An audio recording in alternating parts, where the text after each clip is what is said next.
There we go. All right, hello everybody. I think this is like our third or fourth official episode of Unbiased America Live. If you count the broadcast from Freedom Fest, I think it's the fourth. We're here with our regular panel, our most consistent panel. Consistent when Matt Palumbo's computer works. But I'm here with Matt Palumbo, being classically liberal, Unbiased America, just about everything else. And your book is now available for free for Liberty.me members, right, Maddie? Yep. I know. My first conscious conservative. I believe you have to be a member of Liberty.me, but I think in defense of classical liberalism, anyone can download it from Liberty.me. I believe. So right. That was available as well. And Grant, the modern libertarian, and we are capitalists. There was one thing I wanted to. You came out with a piece. I don't know if it was this week or last week, but we talked about it briefly last week. Yes. And then we'll get into that today too. So remind me about. I want to get into that. All right. The public employee unions. I'm sure we will when we talk about how stupid liberals are at some point. Yeah. And Kevin, who just showed up a little bit late, purveyor of Unbiased America. He started it. Also, it's the show with the same name, Unbiased America. I thought that was a good name. I think that's the only thing Kevin's ever done right. But today's show is mainly on a bunch of random different things. There's so much going on in the news. I kind of wanted to start out with Freedom Fest and what's upcoming in the show. Freedom Fest was really cool. Marco Rubio actually had a good speech. It was really it was a very speech predicated on capitalism.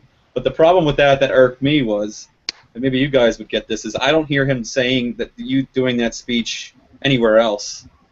Like, I don't hear him advocating for full-on free markets and using the term capitalism anywhere else. And I understand that, he's at Freedom Fest. He understands there's a ton of libertarians there, and he's not going to catch any flack.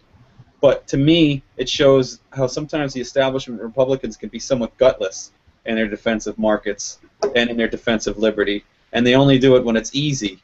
And I think, you would think that it just turned me off to him. You would think that it would be like, oh man, this is really great. Turn me off to him, meaning why aren't you doing this other places? Grant, do you think I have a point?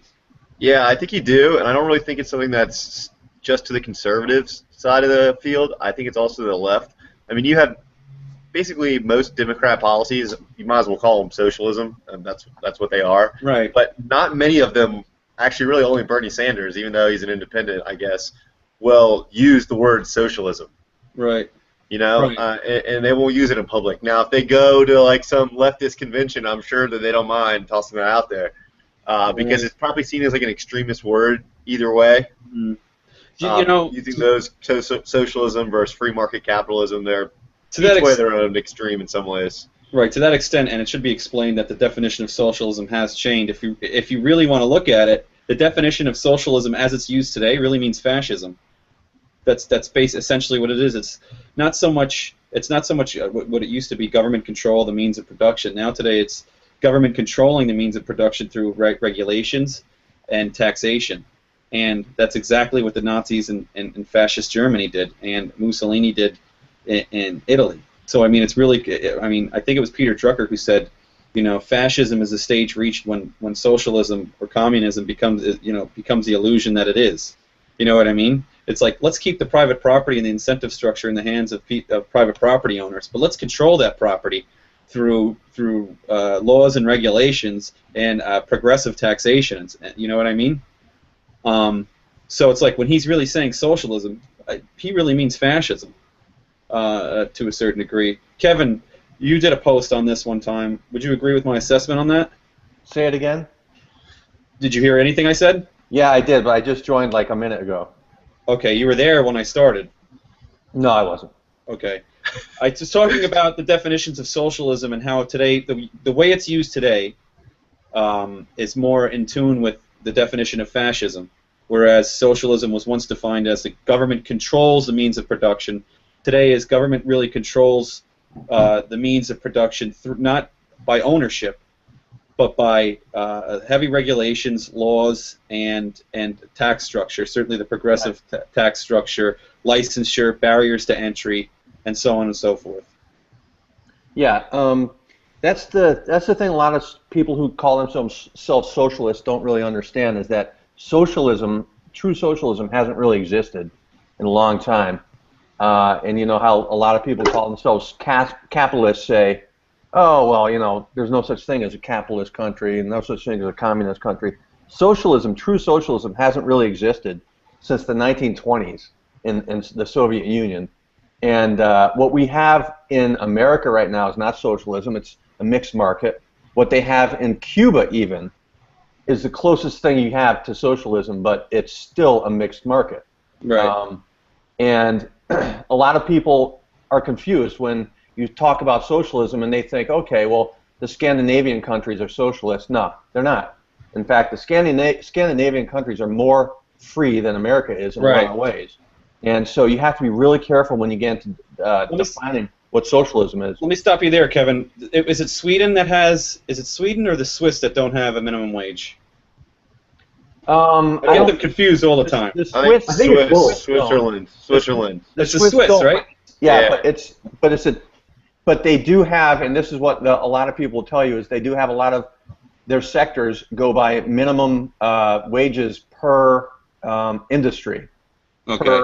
Per unions have, a lot of their unions have agreed to industry minimum wages, but that's different. And anytime somebody points that out to you, you have to say that's not really a minimum wage. That's a lot of different industries coming up with a different minimum wage per industry, and essentially that's a market wage. Right, and they're involved. They're involved in this contract. They understand the costs associated, and they could set an appropriate price rather than some disinterested third party that has no ideas of the costs involved or what the labor in the labor market's worth. Exactly, right? and when you have a minimum wage in America, is based on there really is no restriction on what it's all about. I mean, it's any industry, any skill level, any country. I mean, any city, any state, and so forth.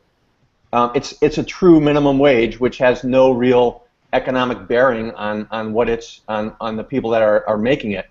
In the Scandinavian countries, it's actually negotiated by the various industries, and it's actually different by different states, different places, and so forth. So it's a true market minimum wage. So just you can't get into they're socialist, they're not, you know, we're socialist, we're not type of argument, because it's just not true. Right. Maddie, you did a lot of work on this. I think you compared certainly I know you did health markets, right. If I'm not mistaken, and how the price system here in the United States best allocates resources in the healthcare industry as opposed to Britain and Canada. Mm-hmm. Insofar as the definition of socialism is concerned, a lot of people use that word, and Milton Friedman's brought it up a couple of times at the changing definition. And I brought this up implicitly with Peter Schiff. Mm-hmm. I used fascism instead of socialism, and he acknowledged it. He said, you know, we do have a fascist system. Do you think that's a correct assessment to apply the word fascist instead of socialism, or do you think there's political implications associated with the term fascism that you may not have under socialism, which I don't necessarily see? I don't know. I think some people might invoke Godwin's law because fascism is obviously associated with Nazi Germany or some not so nice regimes. So some people might associate it with that and think it's an unfair comparison. But I mean, literally, fascism. The difference between that and socialism is fascism is you have private industry and you have government. Essentially have the ability to use it as a scapegoat since they're really behind the curtains instead of directly controlling things. So literally, yes, that's true. Also, to address what you brought up about healthcare and prices, it's really the only place in healthcare where the price system is in cosmetics and LASIK. There's two areas where health insurance doesn't apply. So there's people actually bear the cost of these transactions. And can you recollect? Let me stop you there. Can you recollect off the top of your head how prices have declined in the cosmetic and LASIK markets? It has been significant. Unfortunately, I can't remember the exact figures. I have an article and I could bring up and look at it in the meantime if you want them later in the show. Okay, yeah. I think I remember reading it in A Conscience of the Young Conservative. I'm pretty sure that's where you had it. One of the best books I've read. Best books of all time. Ever written, I believe. Yeah, for sure. I mean, the Iliad and stuff. Get rid of that. If you have that, there's Shakespeare, and then there's The Conscience of the Young Conservative. Yeah, there is. There's Charles Dickens, and then there's Matt Palumbo. And I mean, but your work is really good. That can't be denied. There's a ton of effort put into that, and you're giving it away for free on Liberty.me, which is quite a very nice thing to do. I mean, people can really bolster their armory, their Liberty armory with your book. I'm a little confused. Kevin's leaving and coming back. I mean, one Kevin is enough, to be honest. I got to look at one of his mugs. Oh, there he is. Okay, so that's interesting stuff. I kind of want to shift gears here. Everybody's talking about the video, the Planned Parenthood video. The gal, while she's eating, talking about crushing a baby from the waist down and crushing it from the neck up while preserving the organs. Sick video. I mean, here she is. She's literally eating, and at one point she's chewing when she's trying to finish, talking about selling baby parts, and she swallows, and it's so the forceps nowhere to go. And I mean, how do you discuss this? They're so immune. They see this all the time. A baby's fetus being crushed. They literally crush its skull. A baby, and I think they sever the spine first because they're humane. You see, and then they crush the skull. And then if you're pro-life, you're horrible. You're uncivilized. I think it was on your page. Somebody said I was uncivilized because I'm a pro-life. Yeah, the one girl said that if you don't support abortion, the next step is objectification and oppression. And I wanted to do something, but I didn't see it until later. Right. But I just thought to myself, like, all right, then what do you call Miley Cyrus dancing on stage like half naked? No, that's okay. Like, that's fine. That's fine. But killing somebody is permitting that is objectification. And I think I brought up. By the way. Most people killed by abortion are women. Is abortion part of the patriarchy, maybe, or? Right. It's their womb. It's just not the baby doesn't. I guess the baby's womb doesn't count. A huge percentage of them are minorities. I know. Like a lot. Now let me ask you this. You brought this up. Margaret Sanger. People see her as some sort of hero, who was actually some sick, racist eugenicist in the early 20th century. Grant, can you give us some background? They wanted to put her on the $10 bill. These people. That's sick. I found a letter that she wrote, and I put it on this post, and it was she wrote a letter to Dr. C.J. Gabriel, I think was his name, and she's talking about like hiring doctors. They got to be black, so everything seems like they're normal, and everyone seems like they're trusted. And then she goes, "They must never know of our plot to exterminate the Negro." Yep. And then it was like I forgot what you called it. It was like the Negro Plan or like the Negro Initiative or something like that. And it was just literally just a cleansing with the intent of reducing the population, or at least reducing the growth of the population. I mean, that is just horrible. Yeah, that's pretty bad. And there's more too, but that's just one that I found that really jumped off the page. And that was a big part of the progressive movement at the time. I mean, you had Woodrow Wilson, the progressive movement. He resegregated the federal bureaucracy. It had been desegregated since the Civil War, and this guy comes in and resegregates it in the late in the early 20th century. I don't understand how these things are forgotten. I mean, the KKK movie Birth of a Nation had a screening. The fellow that made the movie was friends with Woodrow Wilson. Well, you want to know this fact? Truman was a former KKK member when he ran for president. He got 70% of the black vote. I mean, I don't know. Look, do you know where you got that information from, Matt?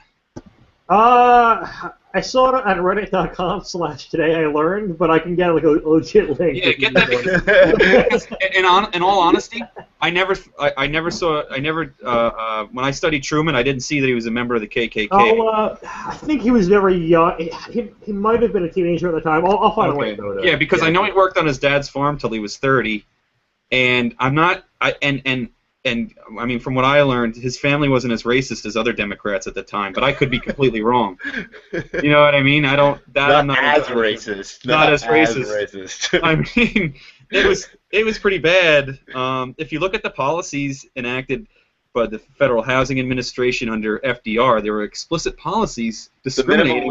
The minimum wage is very obviously a attempt to cleanse a market of African Americans. And they love it today. Right. So I'm not understanding where they're getting this stuff from. I don't understand this. It was a progressive movement that was extremely racist.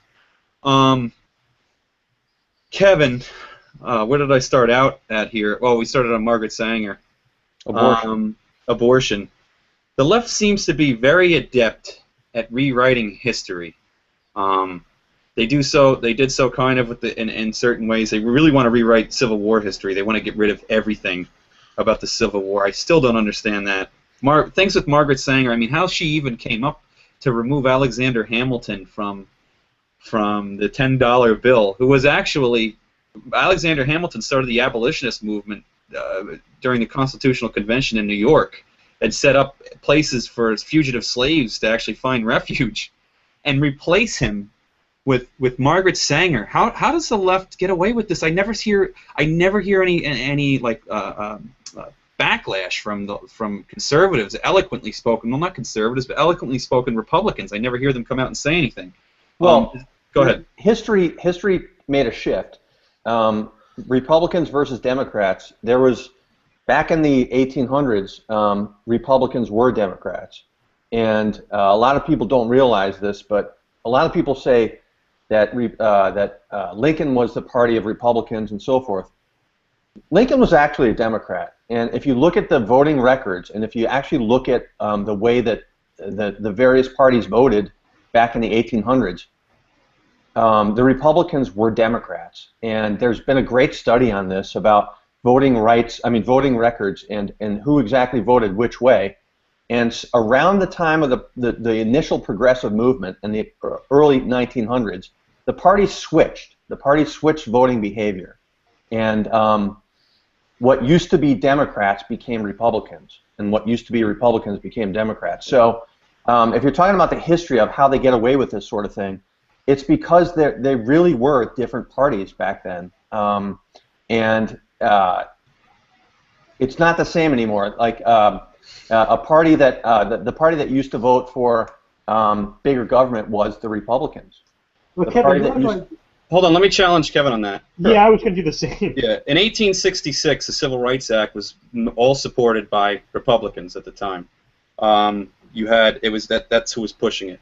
The Civil Rights Act in 1964 was supported by Republicans. It was signed into law by a Democrat president. Democrats tend to receive credit for it. The progressive movement, the socialist movement, just moved the Democrat Party further to the left. Part of it was based on racism. You cannot say that these Sanger, these progressive icons. There was another guy, I want to say his name is Madison Grant. I can't remember his name, who was another a guy in the movement, in this intellectual movement. And there was, I think, Bertrand Russell at the time. We're all in on this progressive movement, and a lot of it had to do with racism. Republicans were consistent in it the entire time. They were the party of abolition under Lincoln. I'm not sure where it got to be that Republicans were all of a sudden big government. I don't know. I mean, every president was kind of really docile in the 19th century anyway, until Lincoln, who took war powers and expanded the presidency. But I don't know about big government at that time. I don't know any president that really supported big government in the 19th century, just based alone on precedent. And in regards to the 1964 Civil Rights Act, I think you're supported by something like 90% of Republicans, or 80% of Republicans, but only something like 60% of Democrats. And that's allegedly after the parties switched. So I don't know how that fits in with a narrative if it does. Right. I can to be totally honest, I can look into it more. It's not a narrative, actually. It's based on. There's a statistic based on voting records, and I wish I could remember the authors. That is it congressional voting records? Yes, congressional voting records. It goes back to the dawning of the republic, and I'd like to know. I would really be interested in to know what they define as a big government in that voting record, because is it something that pertains to the federal government, like expanding the federal government over the states, or is it just merely an expansion of the federal government within the federal government? I mean, it's kind of more nuanced. Do you know what I mean? Right. As it relates to constitutional law and so on. Well, what they define is it's based on what how people voted, frankly, and the Republicans back before the progressive movement in the 1900s with Teddy Roosevelt. Those Republicans voted like Democrats do today. Right, Teddy Roosevelt was a progressive. I mean, correct. Correct. So, but he was part of the movement that shifted. He was part of the movement that shifted Republicans to Democrats. Look, the progressive movement was in both parties, but I can use the same argument today. I mean, the Republican Party today is largely a progressive party. It's really shifted. And I mean, I hear this on the news. Jeb Bush today, Bret Baier, the Republic. I mean, while he's going with whatever Jeb Bush is saying, and Jeb Bush has said, oh, this party has moved so far conservative. Ronald Reagan would have a hard time winning the nomination, which is entirely untrue. And Ronald Reagan had a hard time winning the nomination in 1976 because of his family. And in 1980, who went after him, these moderates, George Will went after him. Any moderate at the Crystals went after him. You're getting caught up in modern definitions, frankly. Right, but I don't know if it's modern definitions. There was a progressive wing. Teddy Roosevelt did extend greatly the powers of the presidency. I think it was Taft after him that tried to rein it back in, but didn't really stand a chance at that point. But that's all built on precedent. So yes, a lot of Republicans have tried to grow government, with the exception in the 20th century of Coolidge and Reagan.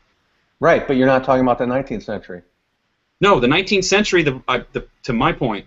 The 19th century, presidents were relatively innocuous. I think. But towards the end of the 19th century, there began a movement to where government would become bigger.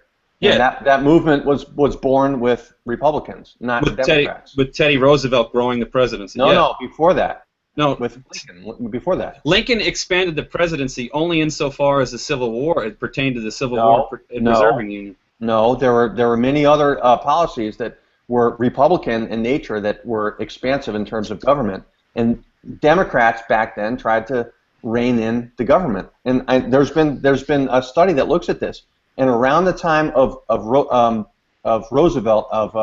Franklin Roosevelt, there was a shift in the parties, to which Republicans essentially began to voting more as a Democrat Party did, and vice versa. Okay. My research shows the opposite. That I tell you what, I will find the research on it. Come back to me. I mean, it's far more nuanced than that. Correct.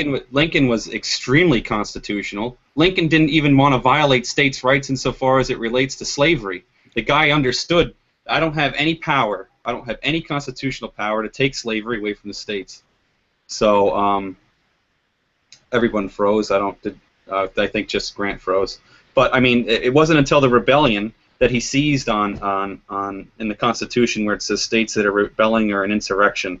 It gives him. He used the War Powers Act at that time. I can go into that all day, but that was about the only time he really had to, in some senses, claim more power, because war powers is relatively nebulous. So he had to assume what powers to take in order to maintain the Union, and it did expand the presidency, but not to the extent that Teddy Roosevelt did. Teddy Roosevelt greatly expanded the presidency, and it was merely more under the guise of the progressive movement, and the Republicans at that time weren't very happy, so that's why he left the Republican Party and started his Bull Moose Party. What was it, 1912 or something? He started that party. I don't remember, but this is a good debate, Kevin. And I will destroy you on it another time. Maddie, do you have any more information to back me up here, so we can attack Kevin on this one? I found a National Review article by Kevin Williamson that I posted in the chat that I read a while ago, and I remember that it says the opposite of what Kevin said, but I need to reread it at least once to be able to reiterate the points. So. But Kevin does bring. Yeah, Kevin did bring up good points about, of course. I mean, big government in the Republican Party. It certainly wasn't unique to Democrats.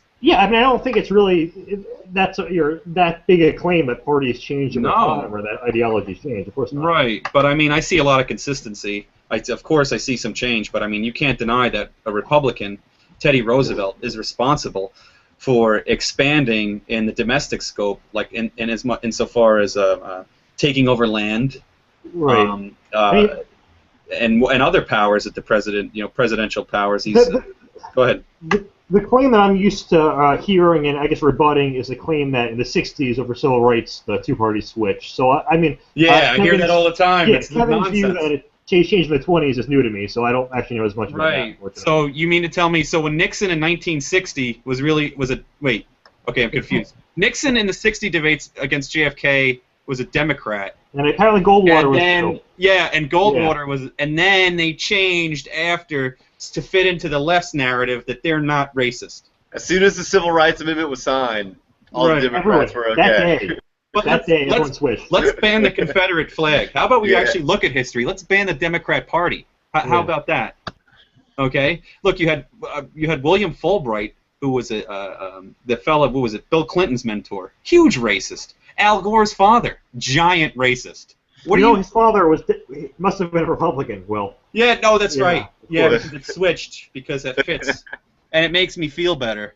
You know. Speaking of feeling, in California, there's a lady who is trying to ban the words in any government documents, husband and wife. I saw that. So this is where we're at right now. Yeah, We're crushing babies from their legs and their head, and then we're banning words like husband and wife because there's no difference apparently between genders now. I don't understand this. One guy, Bruce Jenner, said now he's a woman. Now get rid of all words defining differences between men and women. I don't know what man or woman would really like that very much. Like the reason I like women because they're not men. Am I crazy here? I'm pretty sure gay couples use the term husband and lesbian couples use the term wife. So I don't see what the big deal is. And I'm sure that gay what men. What is the alternative? I'm sure what percentage of? Sorry, you go on. I'm sure that gay men don't want men to become women. I think the whole point of them being gay is that they're attracted to men. So this is losing me here. Grant, am I going wrong? Do we just keep moving further left? This totalitarianism?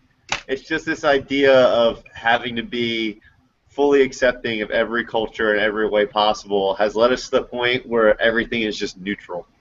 So it's like a relativism, really. Yeah, exactly. We don't want anything to be relative to anything else anymore. It's cultural relativism.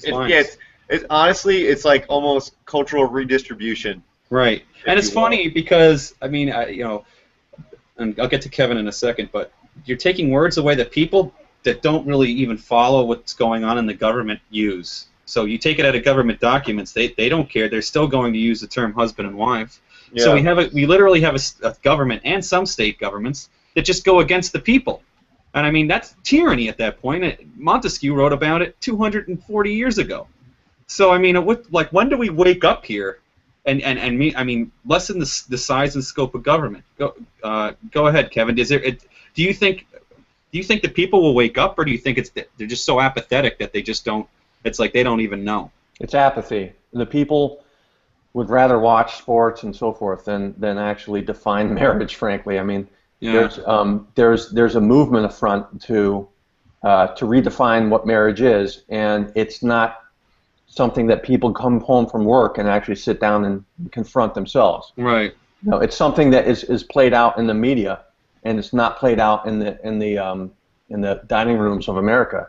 Right. So I think it happens. I mean, it's not necessarily a bad thing, but there's special interests that confront these issues, and they bring them to Washington in terms of legislation, sometimes in terms of what they believe, and not every American knows this stuff. And then before you know it, the right people have heard about what marriage should be between anybody and anybody. And next thing you know, it's in the mainstream media, and that's it. Mm-hmm. So I don't think it's something that happens like in terms of the entire populace becomes in favor of gay marriage. I think it happens slowly, but with a very important minority in terms of the media and in terms of the right people in government, and they take up the cause, and before you know it, it's a law. Or the Supreme Court takes it up, and before you know it, gay marriage is the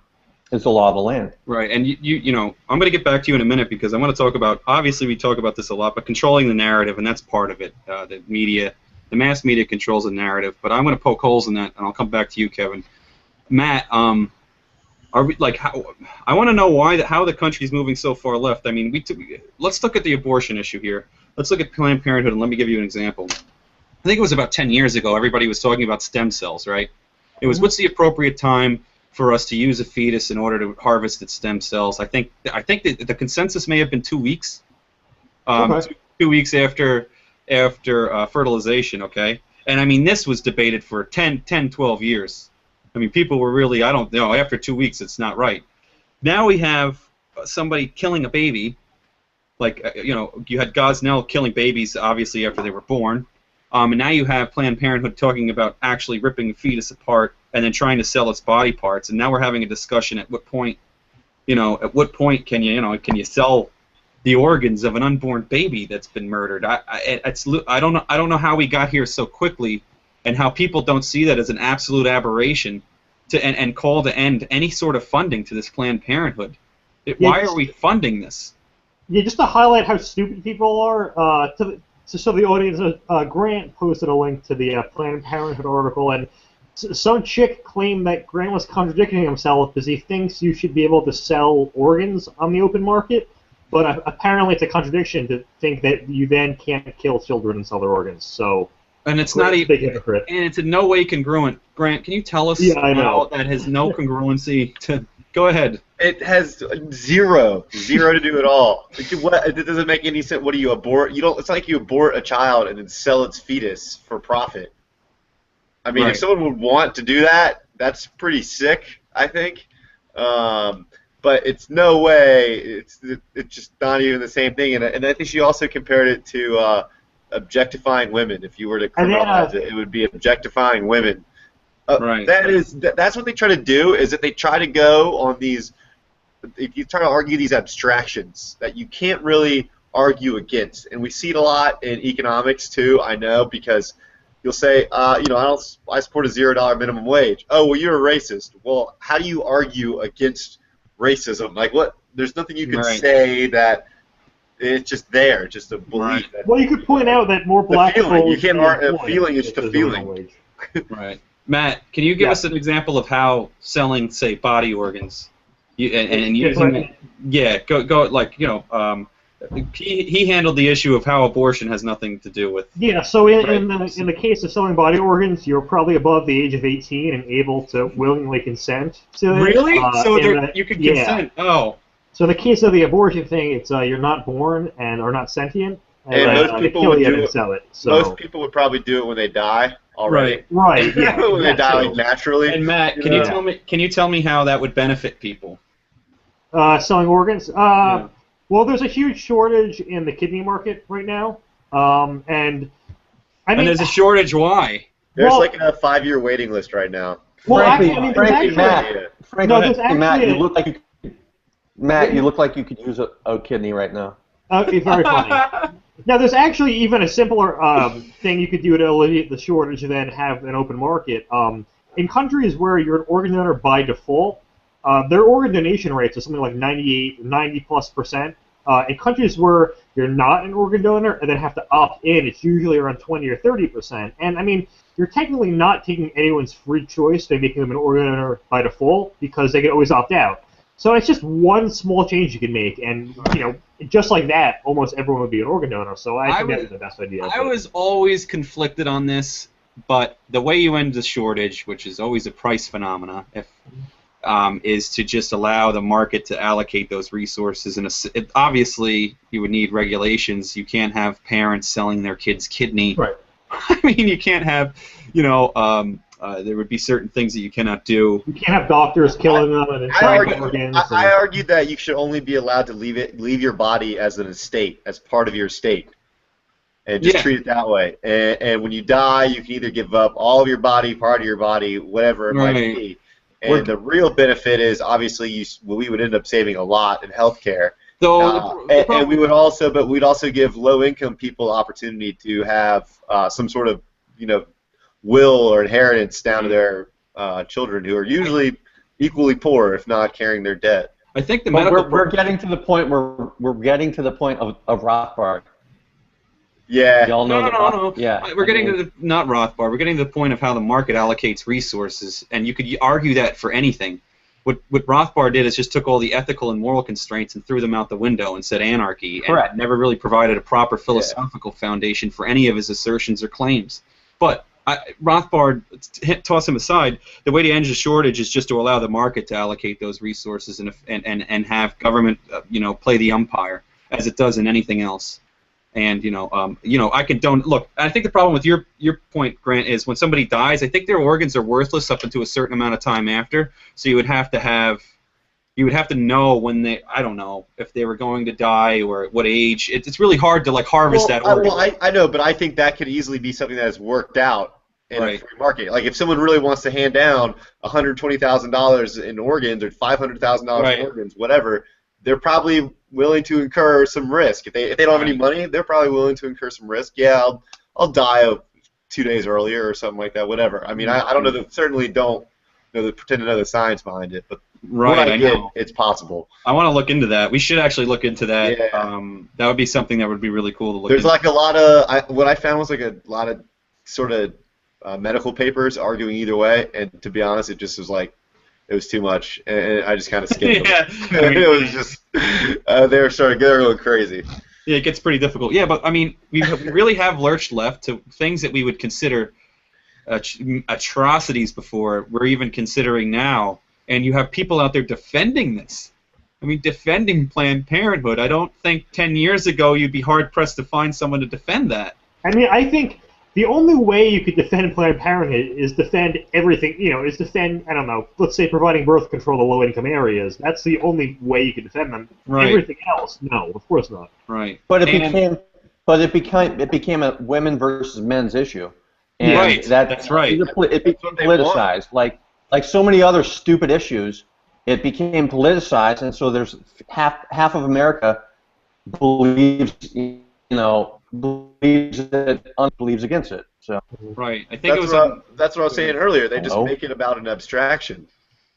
Right. They make it about racism. They can't argue that empirically or quantitatively or anything. Right. They make the truth subjective to gender or skin pigmentation. Oh, you can't talk about this because you're white, or you can't talk about this because you're a male, and that's not racist. When you do that, that's okay. You see, you can't talk about this because you're white. Yeah. That's not racist. Or it's a brilliant political strategy. I'll be honest with you. It's a brilliant political strategy. It's akin to in the 14th and 15th century, 12th century, when people would say heretic when arguing with the church. You know what I mean? It's one of those words that stops debate in its tracks. You can't debate. I've actually had people complain, or seen people complain that our show has too many white people on it, because apparently in a country where 75% of the population is white, it's surprising that most people on the show are white. Because when I grew up, and doing all my reading, I considered my skin pigmentation while I was doing it, and what I wanted to advocate, I thought, gee, as a white guy, I really shouldn't do this because people would be offended. Like, what is? Just as a white guy, I want to say to everyone out there, sorry for Western civilization, modern science, the internet are bad. Yeah, our opinions don't matter. I don't understand. Like, first of all, how about it? They relegate people to groups to balkanize. I may have the same skin pigmentation or similar to you guys. It's not like we meet every week and go, hey, let's see how we oppress these minorities today. You know what I mean? Well, hold on. Go one at a time. Kevin, go. Let's go. It's any difference. It's not necessarily just skin color, like you said before. It's sex. It's any difference whatsoever they will take advantage of. Right. So I think a lot of racism and sexism today is spread and promulgated by the narrative that's spread by the media. Yeah, and that is narratives, and that's what I wanted to get into. Grant, did you have a point to make? I'm sorry. No, I can't remember what it was. All right, I think if I remember what it was. I mean, you made the point that it's brilliant strategy by the left, and it really is, and it's really the same thing. It's just cutting off the debate and making it's like the truth doesn't matter, and they always obfuscate the actual debate. It's not, and I see Jeb Bush do this all the time, with Common Core. It's always about an abstraction. They don't talk about anything directly. They never want to engage, and that Jeb Bush I really don't like that guy. Kevin, it is about narratives. You're right, but why? Tell me. You study the media more than I do. Can you tell me why the 24-hour cable stations, mainly the leftist mainstream media, which is if you still arguing that the media is not tilted far to the left, you're a loon job, okay? How do they still have such a stranglehold on these narratives when there's so many other avenues of media? including the one we're on now. Well, if you actually look at why there's a bias, it's not as simple as, you know, the people who are in the actual media, the people who write the stories. You know, it's not that their parents grew up as Democrats and so forth. What you actually have to understand is that most of the major networks, most of their base is in large cities, and most large cities are based out of, are actually Democrat in their actual voting percentage. So what you have to look at is how are they going to make their money, and who are they actually selling to? Who's the media selling to? And they're not selling to the Kansas farmer. They're not selling to all the people out there who have decentralized access to television and so forth. They're selling to large markets, and the large markets over the course of the 20th century became Democrat. And because of that, the money followed ideology, and what you ended up with is a system where the media ended up trying to sell their narratives to. Essentially, you're trying to tell people what they already know. You know, you're trying to confirm biases, and that's when you say cities, you mean coastal cities, I'm assuming. I mean, it's not. Well, yes, but even interior cities, if you look at them, most of them in the city are Democrat leaning, are progressive leaning, are liberal leaning, and most of those, you know, when you centralize a media system, when you have an antenna that's hooked up in Cincinnati or that's hooked up in Hartford or wherever, the most people they can gather is around their antenna. And this is the theory, is that bias began because the most people that they could garner on their broadcast around them happened to be Democrats, because that's where people lived. Right. Now let me try to poke some holes in that theory and ask you some questions. Those are good points. But when you broadcast a network, it's not just relegated to a city. The market's a lot larger than that. You have the interior of the country. There's a ton of people in the interior, and I mean, if you've seen Fox News, I mean, they're clobbering the other news stations and ratings and ad revenue. That's a national network. No, yes. So was NBC, CBS, and ABC, and they were all leftist. None of them decided to capitalize on that huge market in the middle of the country and those others outside of the city where they would have made a ton of money. So that's where I'm lost on how... You're answering your own question. Mm-hmm. How so? Because who capitalized on it, and who's now the market leader? Who has been... No, Fox News. Right. Right, but Fox News is but one. I mean, Fox News is one station that everybody says it's far to the right, which it is not. But you have Hannity on. You have op-ed pieces where obviously they're further right than other stations. But there's one. If you look at Al Jazeera, CNBC, MSNBC, NBC, ABC, what was it, CNN, every one of these stations is left. None of them seem to want to encroach on Fox News market. They literally have no competition because these other cable stations are so stubbornly leftist. That's why if you and I somehow managed to come up with the billions of dollars to start another... we're going to start it right here. If you start another right-wing news network that's nationwide, I think you're going to compete with Fox News, and you're probably going to make a lot of money. Hey guys, last time I checked, Unbiased America Live is nationwide. So let's all put our heads together. And we're pretty right wing. We're pretty right wing. We're global, Will.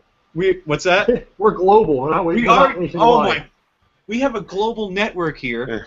We're sitting on trillions of dollars of ad revenue. Except the thing, you want to know what holds us back? Kevin's face, I think, is what holds us back. And that's actually, Dan Fourier. Yeah, it's actually not bad. I like your scruff. You look pretty good. Thanks. You just used Just for Men? Actually, I salt and pepper it myself. Yeah? Hey, Kevin, did you look at the Iranian deal at all? Have you looked at that? I did.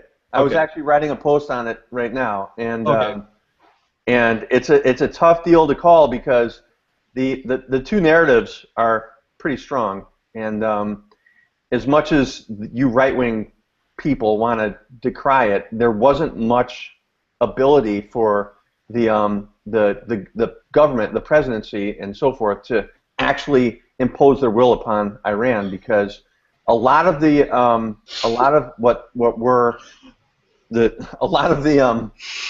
shut the fuck up, you're killing me. Stop laughing while I'm fucking talking. A lot of the sanctions were not put in place. The sanctions that hurt Iran were not put in place by America alone. They were put in place by people like the European Union and Russia and China initially too. Okay, then we're going to get back to that point in a second when I exactly. But how do you keep those in place? The problem was lifting them in the first place. It was so difficult to get China and Russia to agree to sanctions. Those were crippling sanctions, and they started to lift those sanctions. And we really were negotiating with no leverage here. It was like strengthen sanctions, strangle them. That's what we did to the Soviet Union. The whole purpose of the arms race was to cripple the Soviet Union economically. Why would we give a terrorist rogue regime? There are no property. First of all, there are no property rights in Iran. So let's get out of everybody's head that this helps the people. This does not help the people. This helps their regime that has a stranglehold on the people. And it bolsters their coffers. Moreover, they threw in concessions in there, like now they lifted the embargo on conventional weapons. But Will, before you move on to somebody else, I'm going to throw it back. Go ahead. Go ahead. But when did these start strangling Tehran? I mean, when was the moment that they started? 2009.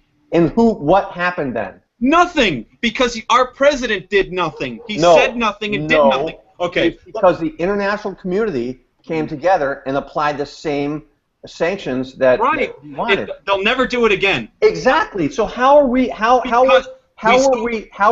to keep the pressure up? We saw we can unilaterally crush them with sanctions. You have to do everything. Okay. So what you're saying is, let's not do sanctions. Let's just give them a means to get the bomb. Is what you're saying. And then inspections. If they reject IAEA inspectors, they have to go to a board on which Iran sits. And then there's a bureaucracy. There's a 24-day period before they can even get in and check. They say inspections anytime, anywhere. It's nonsense. It's a lie. They're lying. I agree. And this is to even say that this is to say that Iran complies. Of course they don't want to comply. They want the money, they want the weapons, and they want to take over the Middle East. And this gives them fast track to do so. And let me remind you, the person that negotiated this deal was the same person that negotiated the deal in North Korea, in which Clinton came out and said the same things. Oh, they're not going to get a bomb, blah, blah, blah, blah. And they got a bomb. I mean, come on. It's like, what is going on here? What's wrong with people? How did the reset with Russia work? What's with this extending? I mean, no deal is better than this deal. No deal is better than this deal.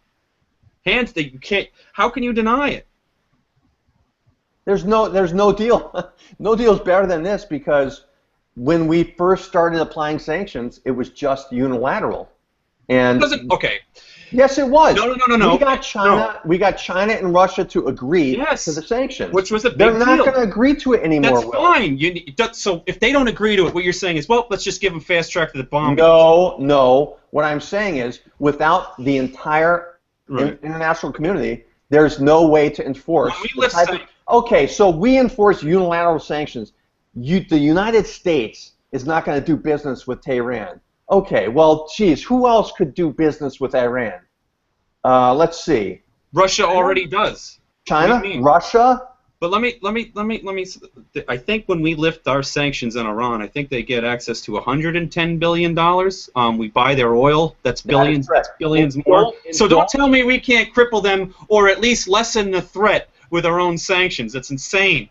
And don't think that I'm actually in favor of this deal. I am not. But stop being a liberal for 5 minutes.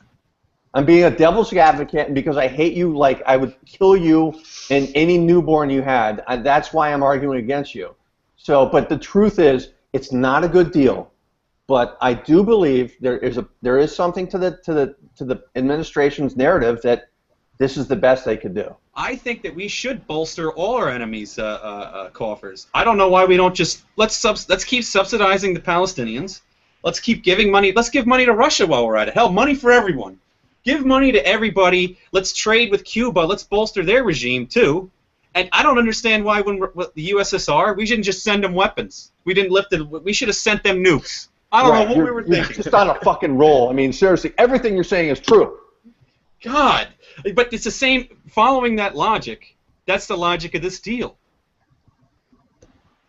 I mean, there's a silver lining. I mean, as you mentioned, they will be able to export oil now, so they may blow a few countries up, but at least we got cheap gas now.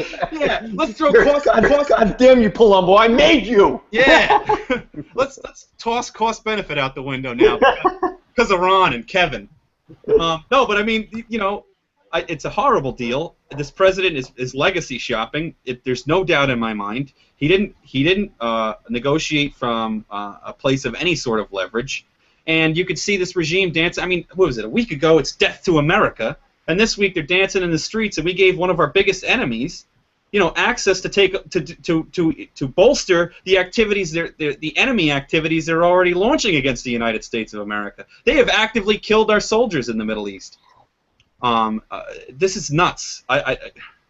This is Neville Chamberlain, and this is Hitler. That's what it is. That's exactly what it is. Hello, history. Hello, history lesson. I don't know. It just seems much like I'm ready for World War III, man. I'm ready for World War III. I think, Yeah, you know, I'm not. Will, I think in the history books they're going to reference this conversation and just how wrong Kevin was. I know.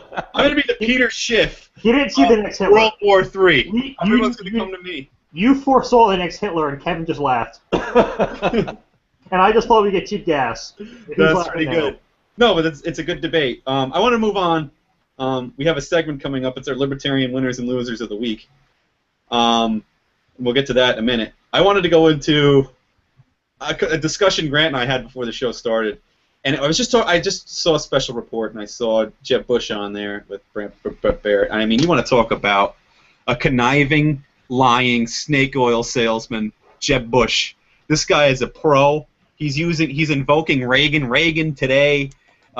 Your family, your dad tried to destroy Reagan, him and his cohorts. So I don't know what you're talking about. I admired Reagan. You didn't admire Reagan. He despised Reagan. He despises that wing of the party. He hates Rand Paul. He hates Ted Cruz. He despises the conservative wing of the party, and he mocks them. And here's a guy advancing Common Core. You said you made a point. You said Bernie Williams. I don't like him either. He's a Yankee. Yankees are terrible. Anyway, Bernie Sanders. You said is more of a danger to the country. I would agree with you on policy. I don't know to the extent I would agree with you. I think Jeb Bush is just as large of a danger. I don't know. I think his economic policy would be a lot worse because he's essentially saying that we should import Scandinavian socialism or whatever you want to call that. Whatever you want to call that. Go ahead, Matt. Yeah, go ahead, Matt. I think the thing you have to take into account though is like, you know, the more radical liberals though, their ideas don't have as much chance of passing than like a Ryan-ish Republican. So it's much more likely, like, you know, Ryan will see their spending increases actually go through than a socialist. So there's that to consider as well. Right. Hillary and Jeb would pass probably similar legislation. Yeah. I would think. You're right. Bernie Williams is a huge look. Bernie Sanders. Well, I can't stand the guy. I'd rather say Bernie Williams. No, he wouldn't like become president and have a socialist grip on the country or anything like that. No, but I mean he could sway Congress. There'd be a Congress standing in his path. Which, assuming it wasn't all Democrats, I don't know. This precedent. I don't know either. I think if he was going to compare himself to Reagan, we should call his economic policies voodoo economics. I think that's an appropriate term. I mean, I admire the Reagan presidency. He had on his 1980 platform the abolition of the Department of Education, and here this loon job wants to come in and have the Department of Education nationalize it. What are you talking? That's the complete opposite. So I don't understand. And you know who stopped Reagan from doing that and from doing that goal were the establishment Republicans, mainly people like his dad. So yeah, I think you have a point there, Grant, that Bernie Sanders is worse for the country. To what degree, I don't know. I think it's a little thin layer. But Jeb Bush is pretty bad, man. What do you think, Kevin? Yeah, no. Bernie Sanders is by far the worst thing that we've ever faced as a people. And, you know, I mean, it's not even close, Will. It's not a thin layer or whatever. I think so. Said. No, it's not. It's not. I mean, you're taking up the argument of anarchists. You're taking up the argument of people who believe that it's all or nothing, and it's not. I mean, there are large differences on the margin. And Sanders wants to go back to 90% income tax rates. Sanders wants to do the things, and I'm not talking about a small slice of America. He wants to do that to people who have, who are making six figures. I mean, Right. he's insane. But, okay, let's look at it, and we can talk hypothetically what they want to do. Hypothetically, yes, that Bernie Sanders is worse. But let's talk within the constraints of reality here. You're not going to get a 90% top marginal tax rate. That's not going to happen. But Bush will come in, and he will have the means and those sleazy tactics that Boehner has in order to pass laws that nobody wants. You see what I mean? This is what he excels at. His brother got Medicare Part D, No Child Left Behind. How did you get that with a Republican Congress? I mean, this is what I'm worried about. Bernie Sanders isn't going to get anything passed, certainly with a Republican Congress. We already had one Bush nearly destroy the country. Get rid of the Iraq War. Get rid of that. Domestically speaking, on an economic front. How did Reagan bring down tax rates with a Democratic Congress? Because he had a ton of political capital when he came into office. Exactly. Now, right. What happens if somebody comes into office like a Sanders? I'm not saying it's going to be him, but with a ton of political capital. I don't think there's just no way that he would be able to do that. Okay, I agree with you. Yeah. I'm just saying there's a route to this happening. Right. No, that's a good point, though, actually. That is a good point. I just don't see the American people. I don't think Reagan had the people on his side at that time. He won 48 states, or 49 states. There's no way Sanders will win that many. No, you're right. So he had the people on his side. You had 18% inflation. You had 12% interest rates. The inflation was horrible. Reagan understood that I have to either cut taxes here because while Volcker was simultaneously restricting the money supply, which caused the hangover for the first 2.5 years of his presidency until 1983 when the economy just blew up. It's a different time, but that's not a bad point to say that he will have political capital when he comes in. But it would be what would you have to concede? Reagan conceded an awful lot, and he also got rid of the price controls on gasoline, which was a big deal at that time. He did do a lot when he got into office. Shit hits the fan, and all those interest rates and inflation and so forth go up. Suddenly, you have somebody an anti-Reagan in office, and I can foresee these things happening. Yeah, no, good points. Good. I didn't consider that. That would be the beginning of the end. That would be the beginning of the end. Okay, let's moving along, Maddie. Let's go to our libertarian winners and losers of the week. You can add a conservative in there, or you can be anybody on the big political stage or anybody within social media. Shoot. Oh man, I didn't know we were gonna have this segment. It's tough to say. I think my winners: Will Ricciardella, Kevin Ryan, and Grant Phillips. Oh yeah. Yeah. And what's your reasoning? It's all I could come up with on the spot. Okay. Who's your libertarian loser? Oh, it's tough. Who do you not like, Will? That guy. Who do I not like? Yeah. Why don't I give you a second to come up with two? You can come up with two. I'm trying to think who pissed me off this week. I'm going to think. You know, Maddie. You think, and I'll come back to you, and I'm going to go to Grant. Grant, who are your libertarian winners and losers of the week? All right, I'm not doing libertarians. I'm just doing winners and losers. Okay, do winners and losers. Okay. All right, loser, Hillary Clinton. She went on a rant about the sharing economy and wanted to restrict it and screw over Uber contractors and turn, basically. They should be arrested. Yeah, they should all be arrested and taxed heavily. Well, I would rather just deregulate the taxi industry. But anyways, I'd like to deregulate every industry. How about that? Yeah, me too. Yeah. My winner is probably going to have to be Donald Trump because he's still he's holding his head up high. He's leading in the Republican polls. I don't agree with him, but he's holding his head high and he's standing his ground, and that gets impressive. And he finances his own campaign. So what can you say?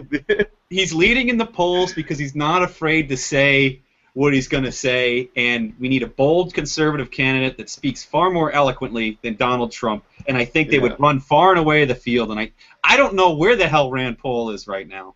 But that guy should be coming out saying big, bold things right now. He really should, and Donald Trump showed there's a market for it if you can keep it within the realm of, attracting all voters.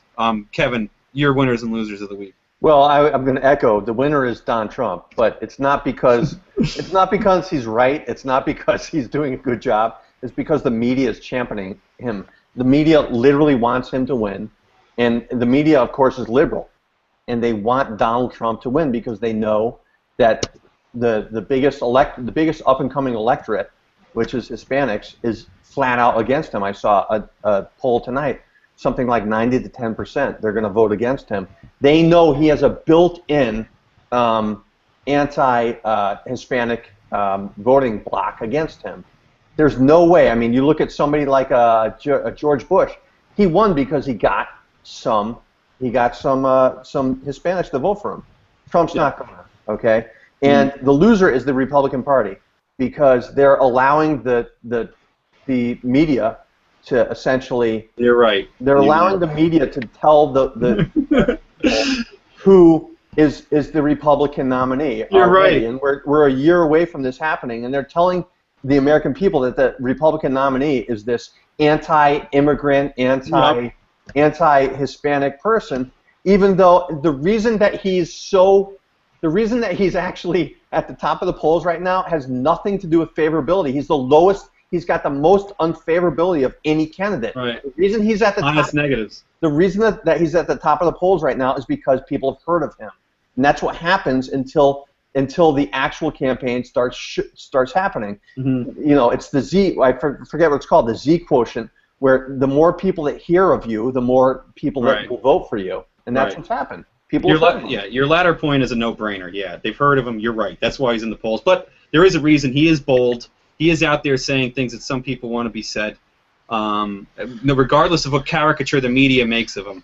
I'm not saying I'd use the same words, but there's far more nuance than what people are allowing it to be.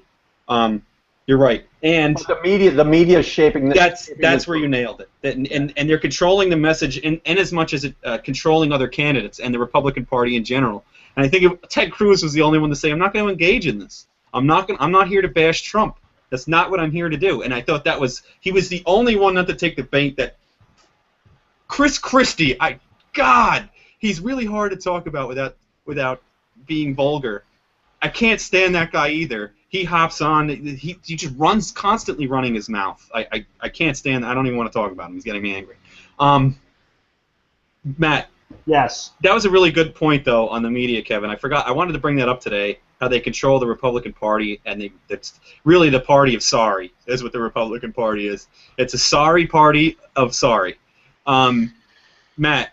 Libertarian winners and losers. Any winner and loser. Pick one. All right. My winners will. That's not changing. So in search of my loser, I went over to Chris Cantwell's page hoping to find something retarded, and he actually wrote a denunciation of the Planned Parenthood video. So I have nothing this week, my friend. Wow. Next week, we're going to have 2 libertarian losers, so don't worry. That would almost move him into my winner slot there for Cantwell. You know, and all the libertarian losers this week, all the ones who didn't download my book for free. Yeah, very good. There we go. Plug I like how you. And what's your book called? I think it's called A Conscience of a Young. It's best book ever. And is that the only one you ever wrote? There's a second one called In Defense of Classical Liberalism. And did you write that whole book? In Defense of Classical Liberalism. Did you write the whole book? Kevin, I wrote. And did you write every chapter? Yeah, I wrote 50% of the book, and Corey Iacono wrote 49.9%. Okay. Yeah. Okay, but there was part. no chapters written by, say, a guest. I think within a chapter there might have been like a few pages by some guy who lives in a palace and is a huge 1%er, but I can't remember his name. Okay. Bastille Day. He's just drunk on camera all the time. He's kind of weird, but. And Frank Lloyd Wright was clearly the architect of his home. Very good, Matthew. I like your winners and losers. Thank you. My winner would have to be Mark Skousen, who I think he's still at FEE, who put on Freedom Fest in Las Vegas, which was excellent. They had so many workshops, so many great speakers. Donald Trump was there. He really spared. It was really open to differing views within the Liberty movement. You can't beat that. It really reminds me kind of Liberty.me, that allows, obviously, me, who's a huge statist, to come on here, and you guys who are anarchists to come on here, and then we debate it out. But he really did an excellent job. Really well put on. Liberty Fund was there. I bought a bunch of really cheap books, and And all the booths were, it was an excellent thing. So Mark Skousen, clearly the big winner on that front. The big loser, that's a really hard one to decide. I'm going to have to go with Jeb Bush, because I despise Jeb Bush, and every word that comes out of his mouth is essentially a lie. And basically his defense of Common Core was, we're not smart enough to understand what it is. So he must have been educated by Common Core. Yes, exactly. The standards were way higher than in Florida, so that means the standards for Common Core are way higher than any of the 49 other states he has no clue about. So that should really... Then he talks about the Constitution. I mean, this is fascinating to me, that this guy thinks that let's unconstitutionally nationalize education, and then let's talk about the Constitution, the document that restricts the federal government from imposing its will on the states. I find that reprehensible. Anyway, it was a really good show. We have some people coming up. July 29th, we have Steve Horwitz to discuss his book, Hayek's Modern Family, Classical Liberalism and an Evolution of Social Institutions, which I think it comes out in September. So we'll have him on the 29th. Wayne Allen Root will be on the show sometime either the end of this month, perhaps next week, or early August. And Andrea Mays will be back in August as well, who we had on to discuss her book on Shakespeare and uncovering the first folio. Is there anything else I'm missing? Yes, I want to tell you all, because you didn't go back to me, which is that this whole what I was talking about was where the ideology shifted between the parties. I'm going to post that on Unbiased America because you're just an idiot. Okay. You're a complete moron. And I'm going to post everything, all my references, everything, the graph that I came up with, the write-up and so forth. I'll post that on Unbiased America, and everybody watching the show can go on and read it and realize that the three of you are complete idiots. You know, Kevin, Will and I are going to write responses in our blog called Unbiased America, and we're going to make Unbiased America look like the biggest idiot ever. So Unbiased America says you're wrong. And again, please follow Unbiased America. We are capitalists, the modern libertarian, being classically liberal. Did I say that? I probably did. Probably. And the analytical conservative, all really great pages, make you think. And you can find our show on Liberty.me. There's a YouTube channel where it's always archived, or you can click again on this link, and I think it might direct you there. If not, just search YouTube. Also, Politics After Dark with Rachel Mills comes on right after. And I think that's about it, unless you guys want to say anything else, and let's hope there's no swear words in it and it's somewhat intelligent. Anybody have anything to say? What are we, public broadcasting? Yeah, I know. Let's try to keep it clean here. I said like 2 swears, and I'm getting these messages over my headset. Don't swear! Don't swear! Yeah, I know. I mean, God forbid we want to get like actual academics in here that don't use the F word. Well, used to be beer and bastards. What do you want? Yeah, well, we changed it for a reason. Anyway, and then, hopefully we can get Bongino on, right, Maddie? Yeah, I'm actually going to be on his podcast once he's moving to Florida, so once he's settled in, he's going to be on his podcast, and I'll talk to him then about coming on the show. All right, perfect. And I'd like to get David Friedman on. Okay, and David Friedman. I mean, that would be great. So thank you for watching, and you know where to find us. Follow our pages. Grant Phillips seems like he's starting to work out again. You have really great shoulders there, Grant. Keep it up. Oh, thank you. Wow, Kevin, who's never seen a weight in his life. Thank you so much, Kevin. Keep eating donuts. I have people lift weights for me. Thank you. Yeah, you would. And Matt Palumbo, child prodigy, author of 2 books at age 9, but really looks 13. Thanks, guys. See you later. See you.